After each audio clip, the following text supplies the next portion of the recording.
మంచిదా?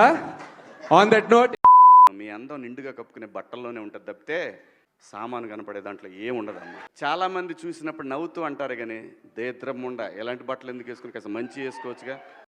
పైగా ఇది యాక్టర్ శివాజీ గారు కొన్ని కాంట్రవర్షియల్ స్టేట్మెంట్స్ పాస్ చేశారు భయ్య. నిన్న దండోరా సినిమా ప్రీ రిలీజ్ ఈవెంట్ లో విమెన్ డ్రెస్సింగ్ గురించి, ఆడవాళ్ళు శారీలే కట్టాలి, సామాన్లు కనిపించేలా డ్రెస్ చేయకూడదు, చాలా రిగ్రెసివ్ గా ఉన్నాయి ఈయన కామెంట్స్ అని వేసుకుంటున్నారు భయ్య. మారాల్సింది అమ్మాయిల డ్రెస్సింగ్ కాదు, అబ్బాయిల ఆలోచన అండ్ మీలాంటి వాళ్ళ స్పీచెస్ అని వేసుకుంటున్నారు భయ్య ఆయన్ని. సరే ఇది పక్కన పెడితే హీరో నందు గారు స్పీచ్ ఇస్తున్నప్పుడు నువ్వు ఎంత తక్కువ మాట్లాడితే అంత బెటర్ అని చెప్పి శివాజీ గారు అన్నారు భయ్య.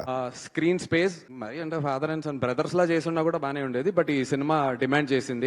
నువ్వు ఎంత తక్కువ మాడితే నీకే అంత మంచిది. నాకు ఎందుకో నందు గారు ఫీల్ అయినట్టు అనిపించింది భయ్య శివాజీ గారు ఇలా అనడం వల్ల. ఆయన స్పీచ్ ని త్వరగా ర్యాప్అప్ చేసి వెళ్ళిపోయారు.